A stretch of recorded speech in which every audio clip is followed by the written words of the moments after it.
مغل شہنشاہ ظہیر الدین بابر ہندوستان پہنچے تو انہوں نے مقامی لوگوں کو ایک عجیب تہوار مناتے دیکھا۔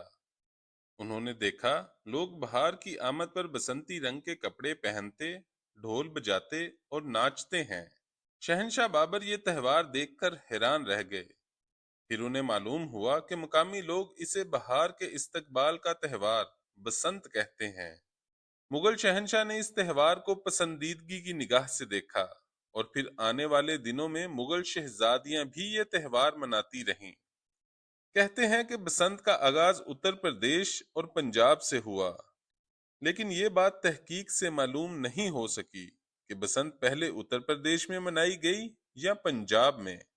تاہم پیلے رنگ کی مناسبت سے محققین کا گمان ہے کہ اس تہوار نے پنجاب کی دھرتی پر جنم لیا۔ مورخین کا خیال ہے کہ اس تہوار کا کھیتوں میں لہلہاتے پیلے سرسوں سے گہرا تعلق ہے۔ پنجاب کے لوگ سرسوں پھولتے ہی اپنے مال مویشی باڑوں سے نکال کر صحنوں میں باندھ دیتے ہیں۔ کچھ مورخین کا کہنا ہے کہ بسنت سردی کے اختتام اور موسم بہار کی آمد کا تہوار ہے۔ ایک مشہور کہاوت بھی ہے کہ آئی بسنت پالا اڑنت، یعنی بسنت آئی اور سردی اڑ گئی۔ جہاں تک پتنگ یا پتنگ بازی کا تعلق ہے تو اس کی کوئی حتمی تاریخ موجود نہیں۔ پہلی پتنگ بنانے یا اڑانے کا دعویٰ چینی اور مصری دونوں ہی کرتے ہیں۔ چین کے باشندوں کا ماننا ہے کہ پہلی پتنگ 400 سے 500 سال قبل مسیح میں چین میں بنائی اور اڑائی گئی۔ چینی اشرافیہ مختلف تہواروں اور تقریبات میں پتنگ بازی کیا کرتے تھے۔ چین کا شاہی خاندان بھی پتنگ بنانے والوں اور اڑانے والوں کی مکمل حوصلہ افزائی کرتا تھا، اور پتنگ بازی کو چین میں بہت مقبولیت حاصل ہو گئی تھی۔ دوسری جانب مصریوں کا کہنا ہے کہ پتنگ سازی فرعون مصر کے دور میں موجود تھی۔ اس ضمن میں وہ اہراموں سے ملنے والی تصاویر اور بت ثبوت کے طور پر پیش کرتے ہیں۔ ان تصاویر میں فرعون کو پتنگیں اڑاتے دکھایا گیا ہے۔ مصریوں کا کہنا ہے کہ یہ فن مصری جہاز رانوں یا تاجروں کے ذریعے چین پہنچا۔ مصر میں چونکہ پتنگ بازی صرف شاہی خاندان تک محدود تھی، لہٰذا اسے شاہی کھیل سمجھا جاتا تھا، اور عام آدمی کو یہ کھیل کھیلنے کی اجازت نہیں تھی۔ چنانچہ وہاں یہ کھیل کھل کر سامنے نہ آ سکا، جبکہ چین میں بادشاہوں نے اسے عام کر دیا۔ پتنگ اڑانے کا ایک تحریری حوالہ 200 قبل مسیح میں بھی ملتا ہے، جب چین کے سپہ سالار ہان سینگ نے دشمن کے ایک شہر کے باہر پڑاؤ ڈال رکھا تھا، لیکن وہ براہ راست حملے کا خطرہ مول لینے کے بجائے ایک سرنگ کھود کر شہر میں داخل ہونا چاہتا تھا، لیکن اسے یہ اندازہ نہیں ہو رہا تھا کہ سرنگ کتنی لمبی کھودنا پڑے گی۔ اس لیے اس نے پڑاؤ کے مقام سے شہر کی فصیل تک کا فاصلہ ناپنے کی ٹھانی۔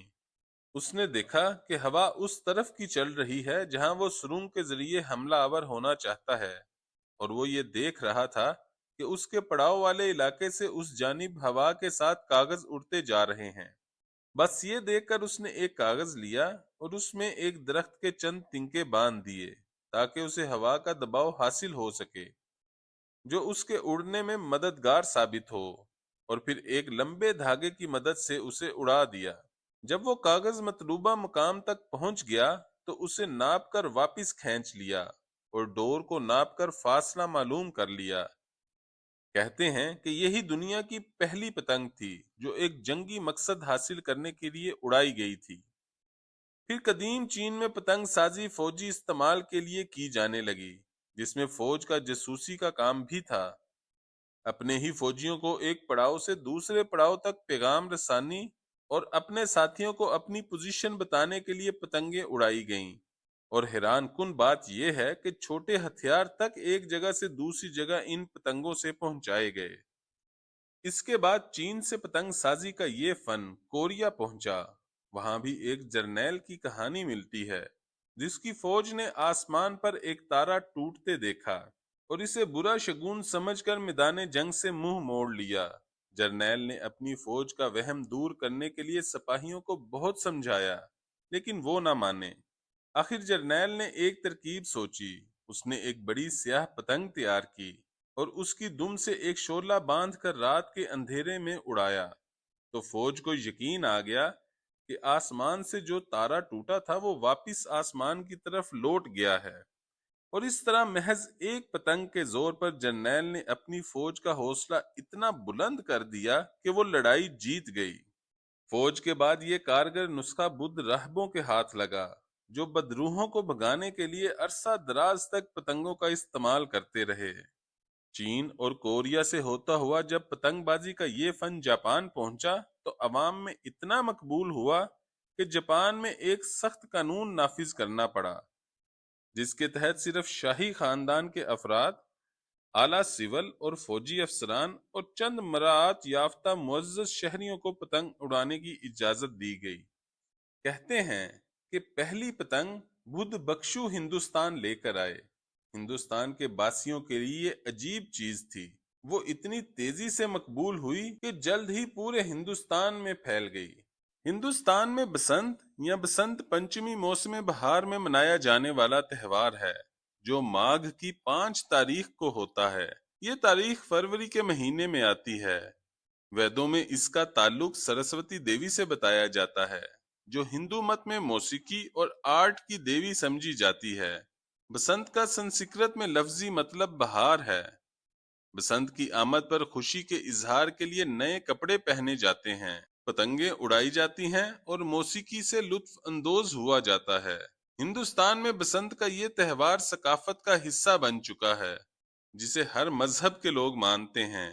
اس کی وجہ یہ بیان کی جاتی ہے کہ سردیوں کا موسم ختم ہونے پر بہار کی آمد پر وہ یہ تہوار مناتے ہیں۔ بسنت کے ساتھ پتنگ بازی لازم و ملزوم ہو چکی ہے۔ بہار کی آمد کے ساتھ ہی پرندوں کی چہچہاہٹ خوشیوں کا پیغام لاتی ہے۔ ہر طرف رنگ برنگے پھولوں سے زمین سج جاتی ہے۔ جاڑے میں زرد ہوئے درختوں کے پتے جنوری اور فروری کی ہواؤں کے دوش پر گر جاتے ہیں۔ دھوپ میں ہلکی سی کاٹ آنے لگتی ہے۔ سردی سے سیاہ پڑی درختوں کی شاخیں نئی کونپلوں کے پھوٹنے سے پھر سے سرسبز ہونے لگتی ہیں۔ ایسے میں نیلا آسمان رنگ برنگی پتنگوں سے سج جاتا ہے۔ بسنت کے ذکر میں ہندوؤں کی مذہبی کتابوں میں لکھا ہے کہ پتنگ پر 2 آنکھیں یا دوسری شکلیں بنا کر آسمان سے نازل ہونے والی بلائیں دور کی جاتی ہیں۔ یہ خیالات جنوب مشرقی ایشیا کے کچھ ممالک، سنگاپور اور تھائی لینڈ وغیرہ میں بھی پائے جاتے ہیں۔ بھارت میں آج بھی بسنت کے تہوار میں پتنگ بازی کا خصوصی اہتمام کیا جاتا ہے۔ دنیا بھر سے آئے لوگ بھارت میں بھرپور طریقے سے بسنت مناتے ہیں۔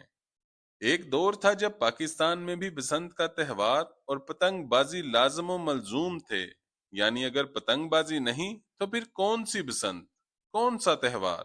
بلکہ بسنت کا مطلب پاکستان میں پتنگ بازی ہی لیا جاتا تھا اور لیا جاتا ہے۔ پاکستان بھر میں خاص طور پر لاہور میں پتنگ بازی یا بسنت منانے کے جنون نے اسے ایک انڈسٹری کا درجہ دیا۔ پورے پاکستان ہی نہیں بلکہ دنیا بھر سے لوگ پتنگ بازی کرنے کے لیے لاہور کا رخ کرتے تھے۔ لاہور میں ایسی شاندار بسنت منائی جاتی تھی جس کی مثال پاکستان اور بھارت کیا پوری دنیا میں کہیں نہیں ملتی تھی۔ جیسے ہی سرد موسم الوداع کہتا، کھیتوں میں سرسوں کے زرد پھول، گندم کے ہرے کھیت سبز قالینوں کی طرح حد نظر تک بچھے ہوتے، شہد کی مکھیوں کے منڈلاتے غول، سائبیریا سے آنے والے پرندے اپنے دیس کو اڑان بھرنے کو تیار ہوتے، شہروں میں گھروں اور باغات کی کیاریاں رنگ برنگے پھولوں سے مہکنے لگتی، پارکوں میں میلے سجتے، یہ سب بہار کی آمد کا اعلان ہوتا۔ آج بھی یہ سب کچھ ہوتا ہے، لیکن لاہور کی فضاؤں میں رنگ برنگی پتنگوں اور بو کاٹا کی آوازوں کی جگہ چیل کووں کی اڑانیں نظر آتی ہیں۔ بہار کا موسم بسنت تہوار زندہ دلانے لاہور کی ثقافتی پہچان تھا۔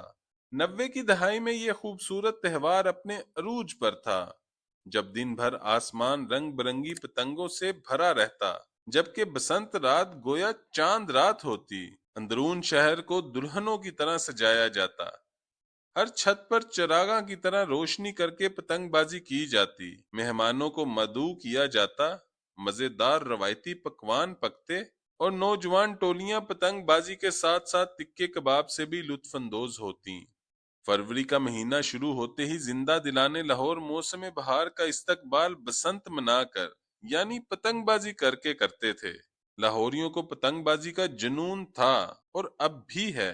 چھوٹے بڑے سبھی اپنے کام کاج چھوڑ کر چھتوں پر پتنگ بازی کیا کرتے تھے۔ شہر لاہور کی سڑکوں کو دلہن کی طرح سجایا جاتا۔ سڑکوں کی درمیانی کیاریاں گیندے کے بسنتی پھولوں سے راہگیروں کو آمد بہار کی نوید سناتی تھیں۔ نئے سال کے پہلے مہینے سے ہی نیلا آسمان دیدہ زیب رنگوں کی پتنگوں سے سجنے لگتا تھا۔ ہر اتوار کے اتوار فضا بو کاٹا اور آئی بو کی آوازوں سے گونجتی رہتی۔ ہوٹلز، ریسٹورنٹس، پارکس اور میدانوں میں بسنت میلوں کا انعقاد کیا جاتا تھا۔ شہر کی سڑکوں کے کناروں پر ڈور ساز اڈے لگائے ڈوریں تیار کرتے دکھائی دیتے تھے۔ گلی محلے کی دکانیں بھی بسنتی سیزن کو کیش کروانے کے لیے اضافی کاروبار کرتیں اور پتنگیں اور ڈوریں بیچا کرتیں۔ کیٹرنگ والوں کے پاس گاہکوں کا تانتا بندھا رہتا تھا۔ اندرون لاہور کی چھتوں کی ایڈوانس بکنگ مہینوں پہلے سے ہی شروع ہو جایا کرتی تھی۔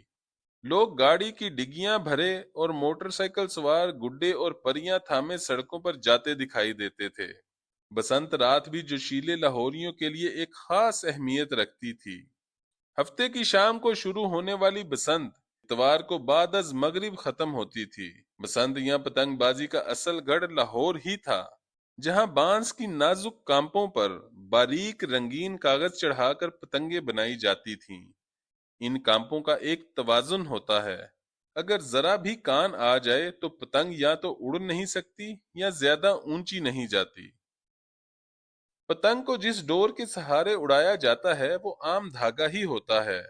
اسے ڈور کی شکل دینے کے لیے اس پر مانجا لگایا جاتا ہے، جو پسے ہوئے شیشے یعنی کانچ کو چاولوں کی لئی اور رنگ ملا کر بنایا جاتا ہے۔ ڈور کو مانجا دینے سے اس میں کاٹ پیدا ہو جاتی ہے اور وہ پیچا لڑاتے ہوئے مخالف کی ڈور کو کاٹ کر اس کی اڑانے بھرتی پتنگ کو کٹی پتنگ میں بدل دیتی تھی۔ اچھی سے اچھی ڈور اور زیادہ سے زیادہ کاٹ رکھنے والی ڈور کی تلاش میں بالآخر لوگوں نے خطرناک ڈور کی تیاری شروع کر دی۔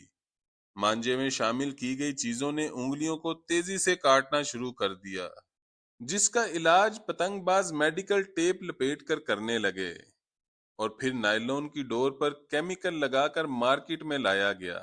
نائلون کی یہ ڈوری یا ڈور آسانی سے ٹوٹتی نہیں تھی، جب اسے کھینچتے تھے تو لمبی ہوتی چلی جاتی تھی۔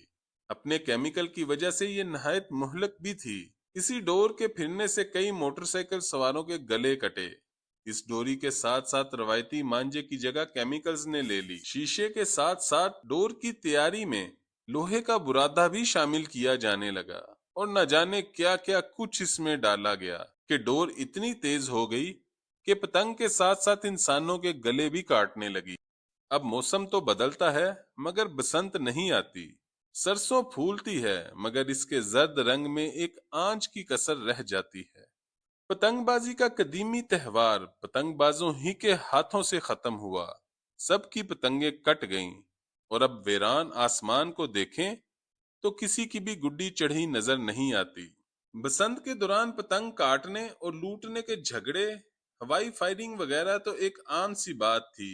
یہ اس دور میں بھی ہوتے تھے جب ڈور انسانوں کے گلے نہیں کاٹتی تھی۔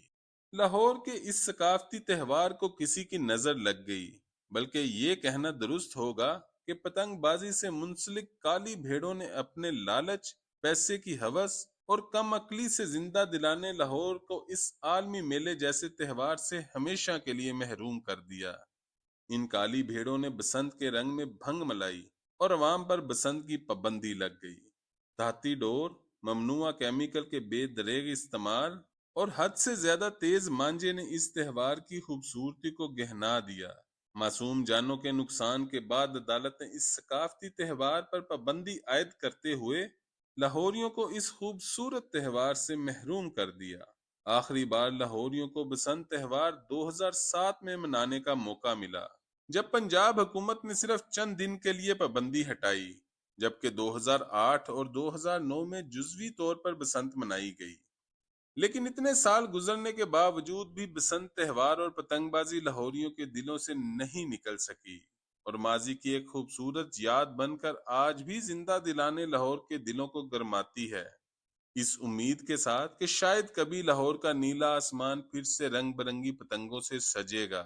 پھر سے ویران چھتیں آباد ہوں گی، مہمان آئیں گے، روایتی کھانے کھائیں گے، اور جب پتنگ کٹے گی تو فضا میں آئیبو کاٹا کی گونج سنائی دے گی۔ لیکن ایسا اس وقت تک ممکن نہیں جب تک پتنگ بازوں میں موجود کالی بھیڑوں کو پکڑ کر سخت سزا نہ دی جائے، جو آج بھی ڈور کو تلوار جیسی دھار بنا رہے ہیں اور ڈور کی مضبوطی کے نام پر خطرناک کیمیکل کا استعمال کر رہے ہیں، جو قیمتی جانوں کو نقصان پہنچا رہی ہے۔ بسنت پر پابندی سے نہ صرف لاہور کی ثقافت متاثر ہوئی، بلکہ ہزاروں افراد اپنے روزگار سے بھی محروم ہو گئے۔ اس کاروبار سے وابستہ افراد کا مخصوص تخمینہ لگانا تو مشکل ہوگا، لیکن اس بات کا اندازہ آرام سے لگایا جا سکتا ہے کہ اس سے براہ راست اور بالواسطہ لاکھوں لوگ وابستہ تھے، جبکہ یہ اربوں روپے کا کاروبار تھا۔ اندرون شہر کی چھتیں بھی آمدنی پیدا کرتی تھیں۔ چھتوں کے کرائے جگہ اور پتنگ بازی کے معیار کے حساب سے طے ہوتے تھے۔ مثلا موچی دروازہ، لوہاری دروازہ، بھاٹی دروازہ، ٹکسالی دروازہ، یکی دروازہ اور دیگر دروازوں کے علاقوں کی چھتیں 50,000 سے 1 لاکھ روپے فی رات کے حساب سے بک ہوتی تھیں، جبکہ شاہ عالم کے کرائے اس کے مقابلے میں زیادہ ہوتے تھے، جو 1 لاکھ سے 4 لاکھ کے درمیان ہوتے تھے۔ اس کی وجہ یہاں پر بڑی چھتوں کی موجودگی اور ماہر پتنگ باز تھے۔ دوسری جانب ہیرا منڈی کی چھت 24 گھنٹوں کے لیے 7 لاکھ روپے تک میں کرائے پر دی جاتی تھی۔ پتنگ اڑانے کے شوقین تو یہاں تک کہتے ہیں کہ کئی سالوں سے لاہور میں بہار نہیں آئی۔ سردیوں کے بعد گرمیاں شروع ہو جاتی ہیں، کیونکہ بہار ہو اور بسنت نہ منائی جائے تو ایسی بہار لاہوریوں کے لیے کوئی معنی نہیں رکھتی۔ پتنگ باز کہتے ہیں کہ یہ کیسے ممکن ہو سکتا ہے کہ بہار آئے اور بسنت نہ منائی جائے۔ بسنت کے بغیر یعنی پتنگ بازی کے بغیر بہار کی خوشی ادھوری لگتی ہے۔